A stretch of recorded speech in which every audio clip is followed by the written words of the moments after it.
Hi, and welcome to How'd You Do That? Today I have a very special guest, Jacqueline Beatty. Jacqueline Beatty is the VP of Human Resources for a large North American retailer. Welcome, Jacqueline. Thank you for being on our show today. Thanks for having me. Thank you. So can you tell us a little bit more about what you do as the VP of HR for one of the largest North American retailers? Absolutely. So me and my team, we basically support different client groups on all of their HR needs. So it can be anything from organizational development, talent management, talent development. One thing that we're really passionate about is diversity and inclusion, which obviously is a hot topic right now. Leadership coaching, basically anything that involves the people my team is involved in, which is really exciting because you get a chance to really support the business and support leaders who really want to make an impact and make a difference. And that's the role of me and my team. And it's a global team. So we have support in India, Europe, across North America. So it's a really exciting place to be. That's wonderful. And how is that dealing with different, nationalities or in different, multicultural people, especially from all around the world, like this global village? I mean, how does that impact you as a, somebody in HR? You know what? I first visited our India office when we first started about 3 years ago. And in my roots, in my ancestry, on my dad's side, they did at one point immigrate from India to Guyana. So I do have, a certain culture that can relate to the Indian culture. And I thought going there, I was like, okay, I kind of know a bit about my Indian roots, and, I'm not going in foreign. I kind of understand what I'm going to walk into, but it was completely eye-opening. And I think the biggest thing I took away from my team there is just the culture and the hospitality. And it was so different than the North American hospitality. And I often say we can learn so much from, I learned so much just from visiting India. And I'm sure, there's many places across the world that have, the same influence. And I think we're, often so quick to judge or make assumptions on we know, or we, I have an aunt that's Indian and I know what I'm getting into and I know where I'm going. But it wasn't until I stepped into their shoes and seen how they lived and seen the team culture, which was amazing. Family is so important in India. And, it's sometimes even family members come to interviews, which is amazing because that's how important that bond is for them. And it's a whole family unit. So, finding the right opportunity for them is really important. And I learned a lot, and it was just, it taught me a lot of empathy. It taught me how to be a better leader globally and how to relate to my teams globally. So it was an amazing experience for me. That's wonderful, and it's so nice to hear, especially when you can, get back in touch with, your roots again, and see, who you are, where you're from, and that's amazing. And how did you get to where you are today? I mean, you are the VP of HR, and that's there's a lot of, I'm assuming there's a lot of steps that to get to where you are today. I mean, you have to go through, different levels and different people. Mm-hmm. Yeah. So, I was thinking about this and, there's so many things that I attribute to my success. But when I think about one constant theme that I found throughout my life, whether I was in school or whether I was in my career, is I've always been one to take risks. And when we started this podcast, I was telling you, I'm like, this is outside of my comfort zone, but I'm going to do it because you never know where these things will lead. And my hope is that, at least touches somebody and it can relate to somebody, and maybe somebody's going through something similar. So that's, kind of my hope. So there's always been this theme of taking risks. I started young, right into school. I studied law. And I studied law because that's, what my family thought I should do. My mom had, before she became a stay-at-home mom, she was a law clerk. And my dad was like, oh, females should be law clerks, so you should go study law. And I didn't really know any different because, my female role models was my mom, and she was a stay-at-home mom. I didn't really have any corporate female role models at the time. Right. So I did a year of law, and it was interesting, but it wasn't for me. I wasn't enjoying sitting in the lectures. I wasn't enjoying the research side of it. And I just knew it wasn't where I wanted to go. And I always had a passion for fashion. And I didn't mean to rhyme there, but that was just something that always related to me. So I wanted to go to school and study fashion. And, at the time, my family didn't really see that as a career. They didn't really understand it. So, they weren't really supportive of it at the time. So I decided, you know what, I'm going to do this. So I stopped going to school. I went and I worked full time. I worked on some resorts, which was a fun experience too. Saved up some more money, and then I decided to go back to school to study. And ideally, I wanted to be a buyer at that time. So again, I took a risk. I didn't know if this was for me. I didn't really have anyone on my side at that time, but I knew this was something that I needed to try. So I did.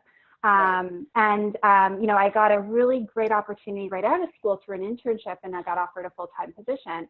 And it was a hybrid buying assistant and recruiting assistant position, which is unique in itself because it's two very different roles. And I fell in love with the recruiting side of the business. Didn't even know recruiting at the time was a career. Again, I didn't really have anyone that I could relate to or talk to about where I was going with my career. So I was 23 at the time, and I went to meet my HR business partner, and I said, listen, I really want to make recruiting a full-time opportunity. I'm not really loving the buying side. Is there an opportunity for it to become full-time in the future? And she's like, well, why don't you go do your research and make a business case as to why it should be full-time, and then make an appointment with our CEO and tell him why he should hire you full-time as a recruiter. And I mean, I had never met my CEO at this time. This is a small Canadian company. So I did it. I researched. I made it, at this point, he had a written schedule on his door. So you had to write in your name and the time as to when you wanted to see him. So I did that. And I put it out there, and I said, this is why you should hire me. This is what I can do for the company. This is, and something clicked. He let me go after the opportunity. He said, okay, try it out, see what happens. And it was kind of the start of my HR career. I spent 13 years in recruitment before I switched over to the human resources business partner side of the business. This was about 2.5 years ago. So the theme I say is really taking risks. There's so many other examples I could give you, but that was the one thing that I feel that has allowed me to get to where I am today. And then just surrounding myself with positive people, which is something I had to learn throughout my life. That's not something that really happened from day one. But I learned that, if I surrounded myself with positive people, people that motivated me, it really helped me kind of get to where I needed to go or wanted to go within my career.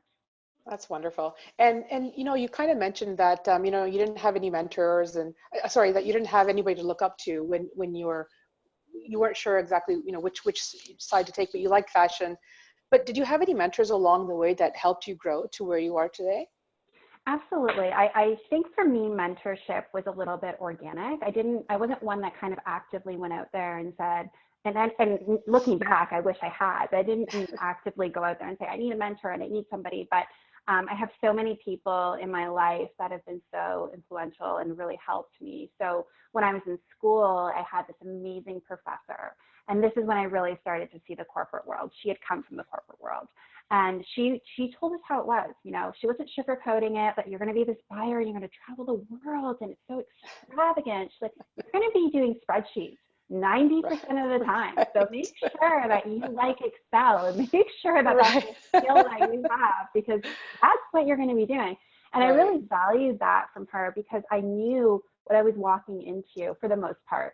And she really just wanted us to be successful and find the right route while we were in school, which was nice because often you don't find it until you're done with school. So it was nice that she was trying to give us those real life experiences. And we still meet about once or twice a year just to catch up. She's retired now. And she's one of my biggest supporters and motivators. It's always so amazing to meet with her. And she now is giving back to the community. She's, on so many boards and meets with students regularly that have graduated just to see how they're doing and see if she can help in any way. So she's one. My mom has really taught me how to be an amazing mother. So I have 3 kids, and she was a stay-at-home mom. She stopped working once she had my older brother. And she really taught me what selflessness was. How do you give back? And how do you, once you have kids, it's like your life doesn't exist anymore. And you don't, I didn't really understand that when I was, didn't have children, but I look to her for so much with my children, and she's an amazing support for me every day. And then I would say my husband. So my husband had so much drive at a young age. He bought his first house at 22. He opened an event venue and restaurant at 29, which I helped manage for him at the time. And he always had these, goals, which I'm sure at a 22-year-old saying, I'm going to buy a house or I'm going to open a restaurant. Most people are, around that time are probably like, no, you can't do that. I mean, like, that doesn't happen until you're 30. Like, that's not realistic. But he was so ambitious at a young age. And we ran the business for a few years and decided to close it down a few years ago when we started to have our own family. But, he has always been, and that's really, I think, when my career took off, is when him and I got together, because he has, I helped him with his business. And then when we shut down his business, we had a conversation. He said, you know what? He's like, I'm here for you. So what do you want to do? What's next for you? And at the time, I thought I wanted to be a Pilates instructor and open a Pilates business. So I became an instructor. He was the one studying with me at night. He's much more book smart than I am. We both have our own strengths. So he was the one quizzing me and testing me and making sure I was ready for those exams. And I did, do it for a while, but realized it just wasn't what I wanted to do at that time. And then my career took off, my HR career took off, and he, graciously put up his hand and said, you know what, things are looking really good for you. Why don't I stay home with the kids? Why don't we see where your career goes? I love, I opened my business. I had my dream. My second dream is to be a dad. And, I want to be home with the kids. And if that's okay with you, then why don't we try that? So we've been doing that now. It's been about 6 years that's been our arrangement. And it's just allows me to feel good knowing my kids are with their dad and they're safe. And, because I travel a lot for work, and he loves it, he loves being with them. So he, for me, is my number one supporter, but also he's my, yin to yang. Like, he is completely opposite from me, and it works because he keeps me very, very balanced. Right. And he's there to support you. So that actually helps. So you can become, successful in your role, in your career. And that's wonderful. Good for you. So is the role that you are now, I know you had mentioned earlier that you were thinking of fashion. So I'm assuming then it wasn't what you envisioned for yourself. What was your dream for what you wanted to do? I mean, I know you mentioned fashion. Was there something else beyond that? You know what? I never really was one that, had this goal of, here's where I want to be when I'm, 30, here's where I want to be when I'm 35. I knew that I wanted to be successful. And that was just, I guess I just had a really strong drive, and everything that I do, I try to give it, 100%. I also knew that I wanted to help people, and I didn't know what that meant. And I'm, now going on a new journey, but when I got into recruitment, it felt good. It felt good because I was helping people have an opportunity to get a job. And going back to your question on mentors, the people that I interviewed were so incredible, and hearing those stories about how they were able to move up within their career, how they were able to balance their lives. I often walked away from those interviews just inspired by the people I was interviewing. So that, in itself was amazing. So I definitely felt like I was giving back and trying to help them throughout their career. And then when I moved over to HR, same theme, just, on a different spectrum. So I definitely didn't know I was going to end up in HR. That just kind of fell into my lap, and I fell in love with it. And then as I've grown and, become a wife and a mother and executive, I've also have other passions and desires.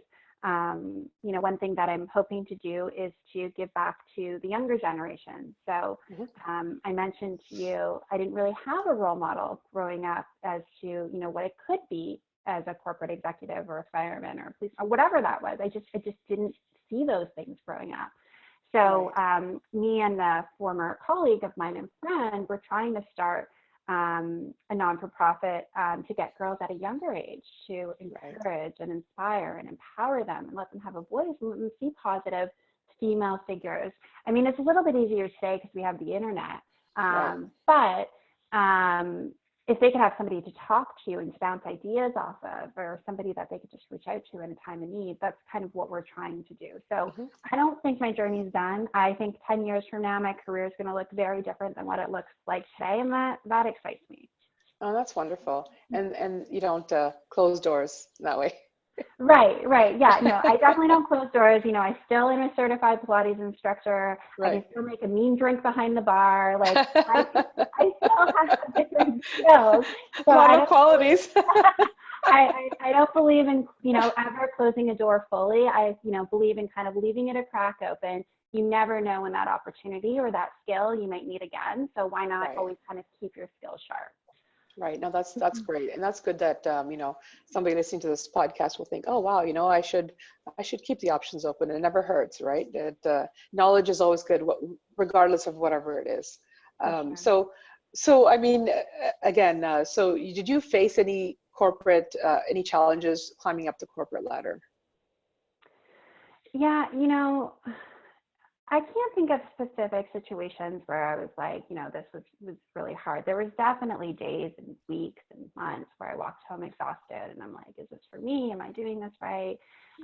You just never know, especially when you're somebody who constantly wants to try new things. You're constantly trying new things. You're not the expert all the time. And that's okay. That's how you learn. And you have to fail and you have to be okay with failure. But I think that for me, when I became a mother, that's when I really had to learn to balance corporate life and my children and my husband. And I can say I didn't do a great job at the beginning. I can say I had a lot of what, you know, and it's very cliche, but I had a lot of mom guilt. You know, I traveled a lot. My daughter was always crying when I was leaving, although she was totally fine when I was gone. She had the best time with her dad. And I just, you know, would come home exhausted and I'd be putting my daughter to bed and I'd be checking emails while I'm putting her to bed. And like, I'd be having dinner and my phone was at the dinner table and I wasn't doing a great job. So 2 years ago, I went through a lot of self-reflection and I'm still doing that. But I realized how important self-care is. And, you know, because I was feeling guilty all the time, you know, I was feeling guilty I didn't answer that email. I was feeling guilty that I, you know, didn't put my daughter to bed that night. I was always feeling guilty. I realized I needed to be happy with myself and do things for me to give 100% at home, to give 100% at work. So there's a few things I started to pick up that just were really important to me. Working out, as exhausted as I was, it just set me up for the day. It made me feel good. I recently started meditating, which is just an amazing experience. I wish I had done it sooner, because for somebody who's busy and their mind is always going, to take 10 minutes out of your day and just reflect internally has been an incredible experience. And I'm continuing to learn, but I think that was my biggest struggle was, can I really be successful at work, be a great mom, be a great wife, and have it all? And I think sometimes work, you know, is a little bit higher than home and vice versa, but you got to find that balance and you got to make it happy, and you got to check in with your partners and your kids and say, how am I doing? Like, are we doing okay here? What needs to shift? What needs to change? Because again, going back to India, it's a unit. We're a unit, right? My family at work is my family at work. My family at home is my family too. And both of those units need to work together. Right, and that's great, because I know it is a challenge for all females, especially when you have a corporate career and then you're trying to balance home life with corporate. So good on you for finding that balance and you know, making those changes. I can't say 100. Yeah, I'm getting there. I'm learning, and that's what's important. Is I'm seeking every opportunity, and I'm learning. I definitely haven't mastered it, but I feel like I'm doing a much better job at it now. Right. So let me ask you this then. I mean, you know, because us women, we have a lot more, I guess, obligations towards our family and towards our children. Do you find more females than in executive positions, or is there still some work to be done in that space?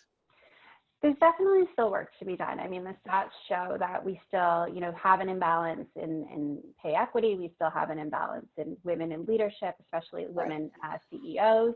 I'm really proud that my company has their first woman CEO. So that was a very proud moment when she came on board. but there's still a lot of work to be done. And that's why it's so important for me and my colleague to get girls when they're young. I mean, we're going to target high school, but I would love to start, elementary school. And just, you see when you have kids, I know you have kids as well, like the stories they come home with, what happens in the school grounds or when you drop your kids off and you see the kids interacting. If you could really get, the confidence at a young age and make sure that your kids have a voice and, they feel empowered and know what their options are. I mean, a firefighter came to my daughter's school yesterday. And she was like, I want to be a firefighter. I'm like, great. Let's she doesn't want to be a doctor, but she's seeing all these positive individuals. And you know what's great about her is she doesn't see gender, Right. Good for her. Like a firefighter's a guy or, a policeman's a guy. Like she sees it as an opportunity, which I hope is something that we've tried to really embrace, in our lives and in our house. I mean, even just the difference of, daddy stays home and mommy working. I mean, that's not so traditional. It's more common for sure these days, but not as traditional as most families. So definitely still work to be done, but there's such a movement right now and people are so passionate about it. I feel confident we're going to get there. Oh, that's great. And so, are you then currently looking to mentor others? And if you are, how so? So I've been really lucky that women have reached out to me, and it's either been, former colleagues, former team members, somebody I worked on a project with, and they've, asked me, and I said, would you, have some time to mentor and spend some time with me? So currently I have about 3 or 4 women that I try to speak to about 4 or 6 times a year, and they come to the table with some really great questions. They come, with some real life situations, and we just have really organic conversation. And a lot of times they know the answers. They just want somebody to chat with, or they want somebody to run some ideas off of, which I think is great. Mentorship is a responsibility, and I take it as a responsibility. And I feel grateful that people want to lean on me, and I'm more than happy to spend the time with women or men who feel like they could benefit from some time. I mean, I even had a really bold HR individual pretty early on in her career. She actually recently came from India to Toronto, reached out to me and asked if I could take a 10 minutes out of my time and talk to her over the phone because she had a situation she wanted to bounce off me. And, we're meeting next week. So I try to make the time. Obviously life sometimes gets crazy, but that's when you have to do that self-reflection and realize that you didn't get to where you are by yourself. And if there weren't people out there helping you, then you wouldn't be where you were. So why can't you take, a few minutes, 10 minutes, half an hour, whatever it is out of your week and try to give back to individuals. That's wonderful. And when did you start this mentorship program? So this just happened organically throughout my career. Yeah, it wasn't really a program. It was just, individuals reaching out to me. A lot of times we actually do it like this over video because, as I mentioned, a lot of my team members or people I've worked with have been more global. But we still get that connection over video, which is nice. So it's just something that I've been doing over the last few years, which just kind of happened. That's wonderful. And so how are you finding that? Do you really enjoy that aspect of the mentorship? Yeah, I'm really passionate about it. I mean, that's just, I just love people, and I learn from them half the time, about things that they're going through. And I just, I believe, people want what they want to try. They want to do their best. They nobody's out there to harm for the most part. And I want to try to help them. If I've been through that situation, why can't I try to pass on some knowledge to those individuals? Right. No, and that makes perfect sense. And throughout your career, I mean, to get to where you are today, did you make any mistakes along the way? Many, and I'll make many more. And we're all human, right? Right. It took me some time to be okay with mistakes. And again, I've, often when my husband's describing me, he's like, you always want to be this perfectionist. He's like, well, I'm like, it's stressful on me. And I would have to be okay with mistakes. And that's what I've learned. And especially taking risks. Like if you're going to take risks, like there's going to be bumps in the road. You have to be okay with that. I just finished a really great book called You Are Awesome. I don't know if you've heard of it. Okay. It's a Canadian author. And he talks about just in today's age, you know, our kids and ourselves, because everything is just at our fingertips, Mm-hmm. we don't experience, or we're not okay with failure because we just always are grasping and grasping and grasping. And his book is about how to be okay with failure and how you learn and how it actually sets you up for success. So that was a really great read. It was an easy read.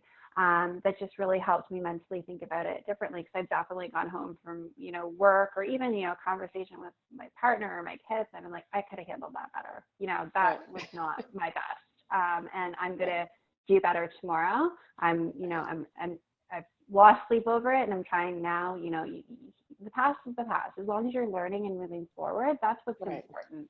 You can't keep dwelling on those things that you've done, as long as you've learned from them, and you know, you don't need to forget them, but you don't need to, you know, hold them internally where it's affecting you. Right. And thank you for letting me know about that book, because I'm definitely going to check it out.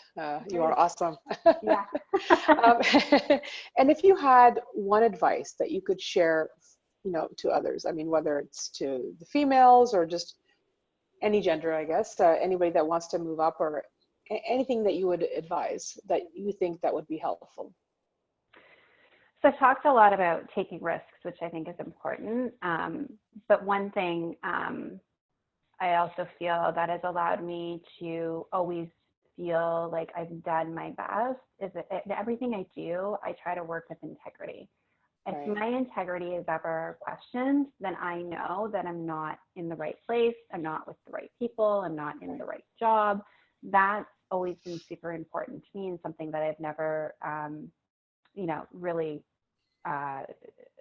moved away from. And of course, growing up, these are things you learn. You have mistakes. You do things, or you say things, or maybe you treat somebody in a way that you wish you didn't.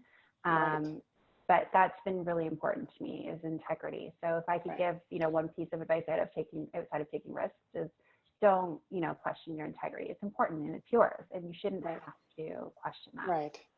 Especially when you're authentic, right? For sure. Yeah. And any last words before we leave today? No, I mean, this was a really great opportunity. Again, it pushed me outside of my comfort zone, but, you know, I'm, you know, very much a believer in women and women in leadership and our younger generation, both our, you know, our boys and our girls, and how we're all going to lift each other up. So I hope somebody found this inspirational, and I think you're doing a great job on this podcast and bringing these individuals in. And Thank you. It's a great opportunity, a great platform. So thank you for including me. No worries, and thank you so much for that. Yes, exactly. It's the whole purpose of this is just to hopefully inspire, motivate others, so that, you know, if they're looking for some way to be successful, and successful doesn't always have to be about percentage points or being at the very top, but it's also something what you already have. That itself is a success. So I appreciate your time, Jacqueline. You've been nothing but wonderful, and hopefully one day we can touch base and see what you're up to next. Love to. Thanks so much, Nina. Thank you so much, Jacqueline. Take care. You too. Bye-bye. Bye.